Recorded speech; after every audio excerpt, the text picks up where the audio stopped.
How's it going, critter people? I know it has been a very long time, so I hope you all are doing well. We are doing well. I've been just very busy with work, trying to pay bills, trying to pay rent. My Shiba is, if you didn't know, he was already sick. Now he's getting sicker.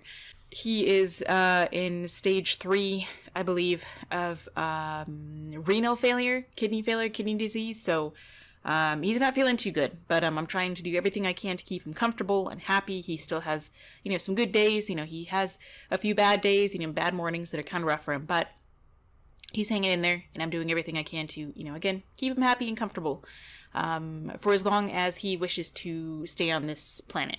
So I'll keep you posted on that for anybody who's interested in how Mr. Adonis is doing. Right now, he's just sleeping. He had a good day. So I'm finally getting to a suggestion by a few of you to look at Susan Garret.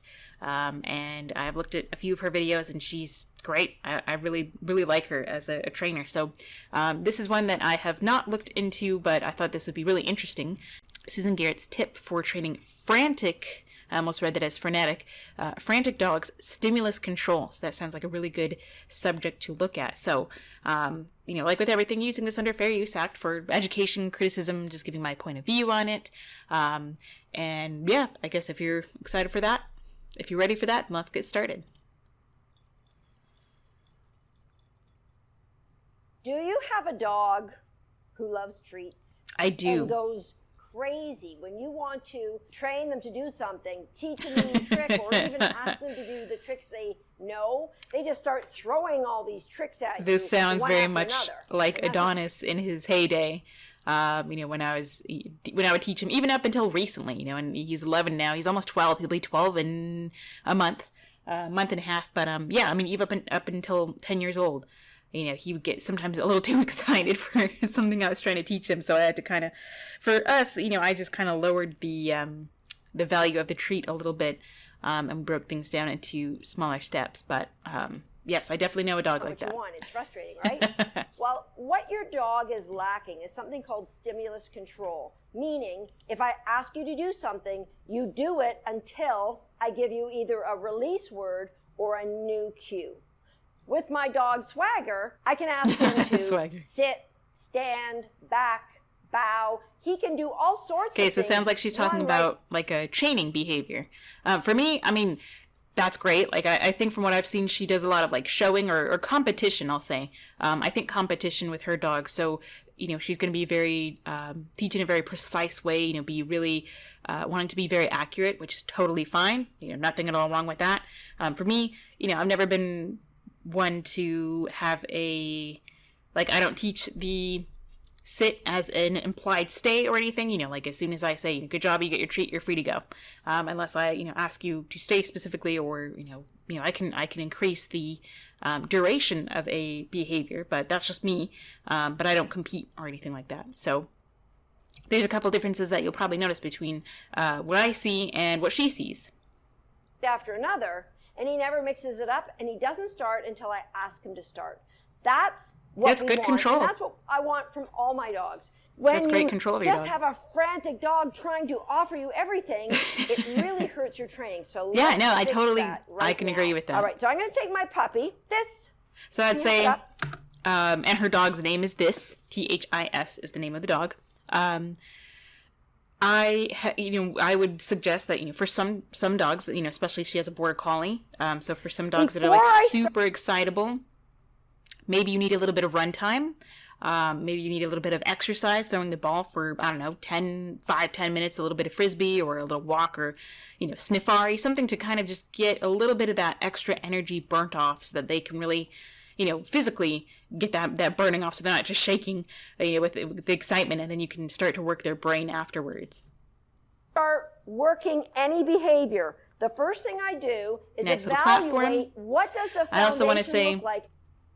I like that the floor here is covered in these little foam mats, like these little play mats. I like that, either for whether it's on purpose to protect the floor from the doggy nails, or it's made for the dog for, and the person staying in comfort, keeps them from sliding around. It's just a little bit softer, a little bit more padded on the feet, easier to move around. And so I like that, just as a bonus. Of that behavior that we're starting with. So let's say I was going to work on getting her to shake a paw or wave. That starts in a sit. So I've got a nice tight sit. I'm not going to build on that until I know she understands. Hold that position until I release you. So I'm going to release her. Break. Search. Cool. So she has a specific word for, to go find the trait, so she releases her and then she tells her search, so you can even turn that into something else where if you wanted her to track or find, follow a scent trail, that can also be used for that. I want to get that nice tight sit again. Sit. Good. So again, there's her words for, tight sit, what should her requirements or her, what she wants out of the dog for the specific behavior. That would be something that I would see that most people don't necessarily care about. So that would, that's what makes me think that, oh, she's into competition. And she was going to give her that little treat, but she was a little too excited, so she took it away, waited a second. She's going to give it back to her for a softer reward. Can you hold that sit while I start walking around? Very good. So this is, you can certainly teach a dog this way. There's nothing wrong with, just teaching the implied stay. It can be very helpful for some people who really like this. Really there's no reason to teach, the stay or, it just depends on the person. So for me, I don't mind just having the sit being a sit, and then I can, I don't teach an implied stay, but I certainly could. Either way, this is exactly how I would work with a dog when teaching the stay, is you move one little step at a time, you start to increase the stimulation, you're moving around the dog, you can move behind the dog, and then you increase the distractions. And then over time, you can have that, and you don't have to use the treat. You can use the release of them sitting there as their reward. They can go sniff, they can go be a dog, they can do whatever. And I say that because a lot of people, I'm going to try and really explain how you would fade away from the trait for a lot of people who think, oh, I don't want to use positive reinforcement because I have to rely on the food all the time. When really you don't. When you do it properly, you can do all these behaviors like she mentioned earlier, training with her dog, Jagger, I think, or Mick Jagger or something cute. You can do multiple behaviors without having to have a single, reward or treat reward. You should have some kind of reward, a ball, or they can go be a dog again, they can herd something, they can run. It doesn't have to be food, but this is the beginning. Try and walk all the way around. The beginning stages. Left front foot moved. I need you to sit. Thank you. How so cute. Help her move it. Just that little footy is so cute. That's so much better. Good. So that was her correction. She just fixed it. That was it. We'll go back and see. She didn't have to, she didn't get mad at the dog. She didn't get excited, raise her voice. She just said, hey, you move your little foot. Do you see how that left front foot moved? I need you to sit. Thank you. Okay. So I saw this time around, I didn't see earlier that she did put her hand around her muzzle. For me, all the way around. Do you see how that left front foot moved? For me, I thought that she was guiding the dog with her hand, like with a closed hand with like a treat in her hand, but instead she grabbed her little muzzle. That's something that I wouldn't necessarily do. I wouldn't do, but I wouldn't necessarily recommend it. But hey, like, is the dog being hurt? No, that's just something that I wouldn't do. Whereas I think you can, easily, move your hand towards the arm, or you can even just move your hand above, like an empty lure above her so she moves her little foot. Or you can just stand there and wait before you reward for her to move her foot. I need you to sit. Thank you. So I'm just going to help you. Again, clearly the dog is not traumatized. Back. Good. That's so much better. She still got her reward. Now that we have a sit, you can ask for another behavior.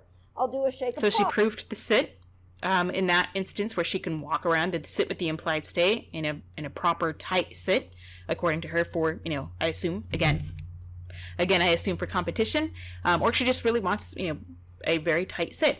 So now she's working on doing the shake. Oh, good. Thank you. Adonis is always, being a Shiba, he'll give you his paw, but before you go and make contact with it, he'll move it away. So he's better at, at doing an air wave, but he doesn't actually want you to touch his paw when you shake hands with him. But he'll accept it. I might ask for a stand. So there's a little cut there. So good.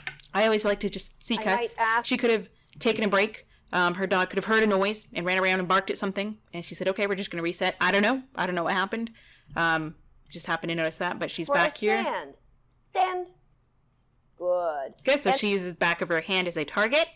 The dog puts her hand on the target and holds it there while she's standing. Same thing. I want a nice balanced puppy before I move on to another behavior. If she moves her feet, she's not ready to do something else. I totally agree. Paw movement. Absolutely. If she moves, if the dog moves, we're working too fast. So we just go back and we just proof it, and we continue to reinforce, just like she did earlier when she moved.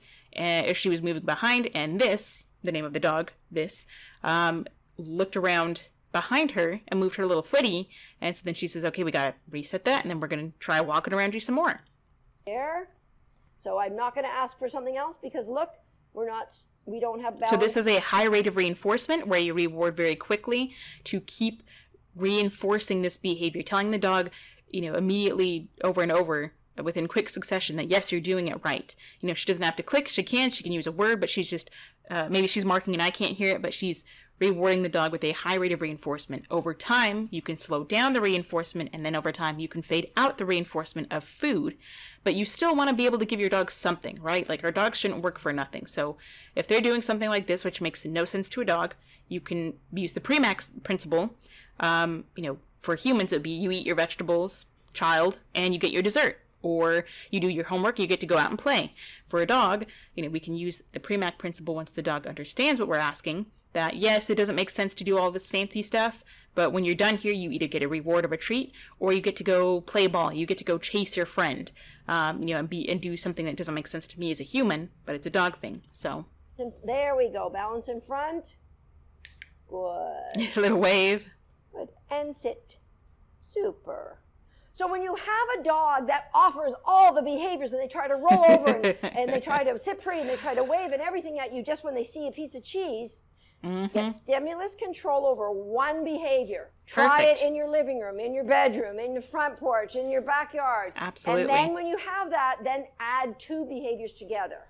And you could also try, lowering the value of the food reward, so you can use, instead of like a piece of cheese, you can work your way up to that, or save that for a moment when your dog as a jackpot, or when your dog is in a little bit more of an exciting area, more distracting area. You can use that. And normally you can use the dog's kibble or dehydrated beef liver, something that's a little bit less smelly. But still, really rewarding to the dog. You can use a different type of toy, just try a couple different things. But yeah, I totally agree with her that, proofing and generalizing in different rooms and then different environments, that's how you really proof your dog, and get them comfortable being able to perform a behavior, and show different behaviors that you ask for. And they're able to do it without having to be, prompted or lured or reset or corrected. And grow them separately. And that's when you've got great stimulus control with your dog with all their behaviors. Perfect. And you're not going to get that frantic puppy. It's less frustrating for you, and it's sure less frustrating for your puppy. Absolutely. Right? And just know that if you're dealing with a young dog, it's going to take them a lot longer to get that stimulus control. They're going to make mistakes. Absolutely. And you just got to be patient with them. So she talks about stimulus control as like a dog who doesn't have a lot of self-control. They see a squirrel, they have to go chase it. They see a person coming, they just have to jump up and say hello and how do you do and all that. So when they see the stimulus, being the reward in this case, they just get overstimulated. And so you have to find a way to, kind of work your brain and find out a way to make it less excitable for the dog, but still enough to where they want to work for it. They want to be able to, it's rewarding enough for them. So this was a cool little video. I thought that was really, really cool. She has a lot of other great, she has a podcast, I believe, and she has a lot of other great videos. So if you want to check her out, of course, feel free. I'm not sponsored. She doesn't know I exist. This was just a nice little suggestion, and I thought this was a really cool little video, talking about another trainer that happens to use positive reinforcement. So thank you so much for stopping by. I have some other videos that were pre-recorded that I hope to get out after this one. So if I'm talking in the past, or it sounds like I am, I don't know how long ago it was that I was filming those, could be around Christmas, then that'll be why. But thank you so much for stopping by, everybody. Let me know what you think about this. If you want to subscribe, you can. It'd be appreciated, of course. You can like or dislike the video, and let me know what you think. And in the meantime, give your little critters a little howdy-do for me. Say hi, give them some kind of loving. And until next time, stay positive.